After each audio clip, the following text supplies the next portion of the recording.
Hey everyone, welcome to the channel, and in today's video we'll be discussing about the career option after doing masters. In case you're new to the channel, hi, I'm Devanshu Dashna, a former IIT Bombay student, and currently I'm pursuing my research here at IIT Roorkee. So I recently started this YouTube channel to help you guys out with your academic growth, whether it be your master preparation or PhD preparation. So this is the very first series on career after masters. So feel free to subscribe and watch the full video because it's going to be very informational, and let us start with the video. तो MSc के बाद हम सारे placements के लिए सोच रहे होते हैं कि हमारी जितनी जल्दी प्लेसमेंट लग जाए उतना ज़्यादा बेटर है, right? So we actively look for the job, चाहे हमें कहीं पे भी मिल जाए, चाहे 15, 20, 25 हज़ार की, राइट? और we also look for some kind of JRF position or some sort of like R&D sort of thing. But in all of this, we forget what we are capable of. So before we start with the actual career tips, so what you can join. So there are like government jobs, you can teach things, and there are multiple other jobs like doing R&D, doing some scientific RA position, stuff like that. So first I want to talk about the entrepreneurship and the startup culture. You know why? Because I'll tell you my story. So while I was joining my PhD, my friend joined a startup company. So it is a Hyderabad based company now. So the time at which we joined the company and the institute, right? So he was earning around 25,000 per month, and I joined a fellowship of like 31,000 rupees per month. Okay.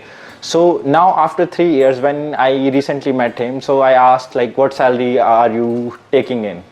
So he told me that he's taking somewhere around like 75 to 80k, okay, and I am earning right now 42,000 per month. So this is the benefit of, you know, the startup culture, because as the company grow, you also grow. So there is a higher chance of growth in the entrepreneurship and startup.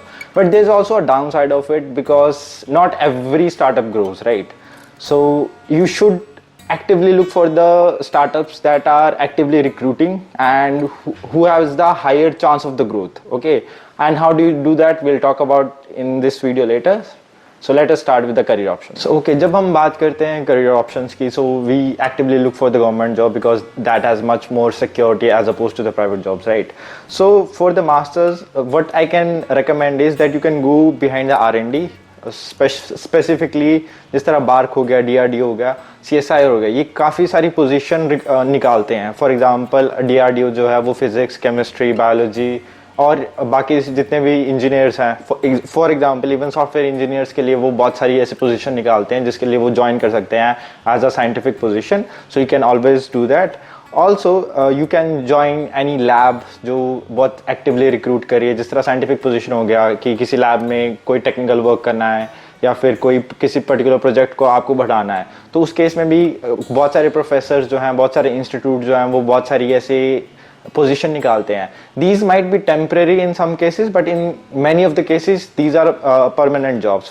For example DRDO और जो bark जो हैं वो scientific B position निकालते हैं. तो sometimes what happens is that you have to give the test, and if you qualify for that, they are going to take your interview, and then they are going to offer you the scientific B position. Okay, so you are a gazetted government officer in this case. Okay, the next comes the academic and teaching.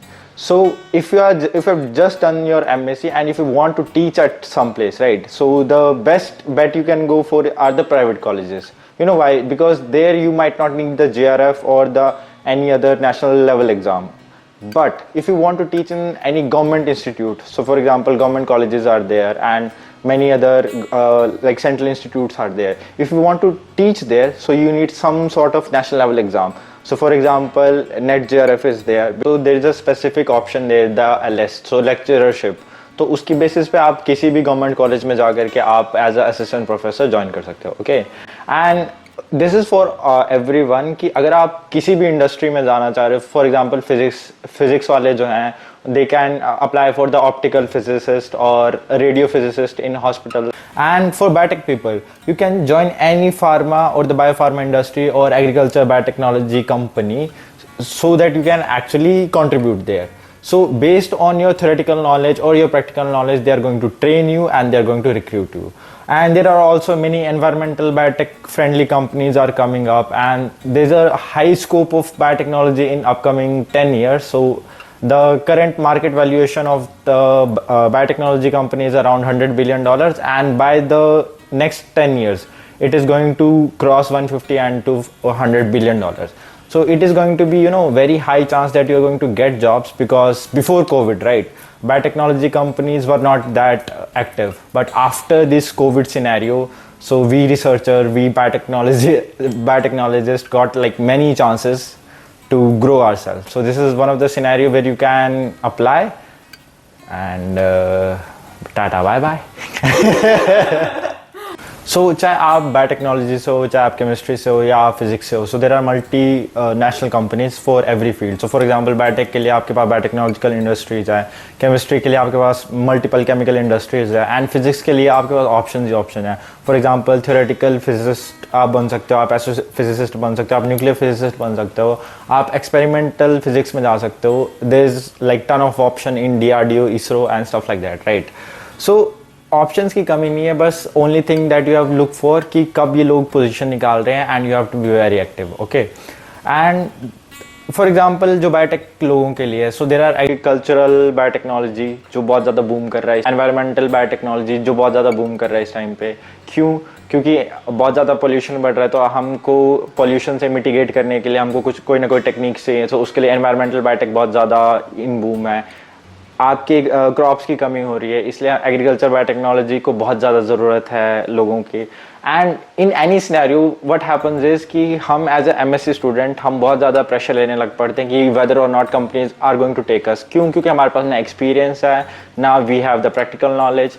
सो उनके लिए मेरा एक recommendation यही है कि जो भी आपने अपने मास्टर्स और बैचलर लेवल में पढ़ा है, जो भी आपकी थ्योरेटिकल नॉलेज है, एटलीस्ट आप उस चीज़ को मास्टर कर लो. क्यों? क्योंकि उस केस में क्या होगा कि आप जब भी किसी भी कंपनी में अप्लाई करेंगे, right, so they are going to train you on their own pipeline of the work. Every company has their own pipeline of work जिसमें आपको ट्रेन किया जाएगा, and based on that you have to deliver it. Okay, and उसी के basis पे आपको पे किया जाता है, राइट, क्योंकि आपने काम सीखा है, that's why they are paying you. Okay, so don't get in this panic situation कि हमको तो कुछ नहीं आता, हमको बिल्कुल ही कुछ नहीं आता. जितना आपको आता है एटलीस्ट उस पर कॉन्फिडेंस रखो, and everything will be fine. Okay, and the last I want to talk about is the entrepreneurship and startup. जो मैंने सबसे पहले बात करी, वही बात मैं अभी करना चाहूँगा कि कोई भी जो स्टार्टअप कंपनी है, कोई भी जो एंटरप्रेन्योर है जो एक कंपनी ला रहा है, ठीक है, उस चीज़ को देखो कि वो किस चीज़ के रिगार्डिंग है और क्या उसका अपस्केल हो सकता है, नहीं हो सकता है.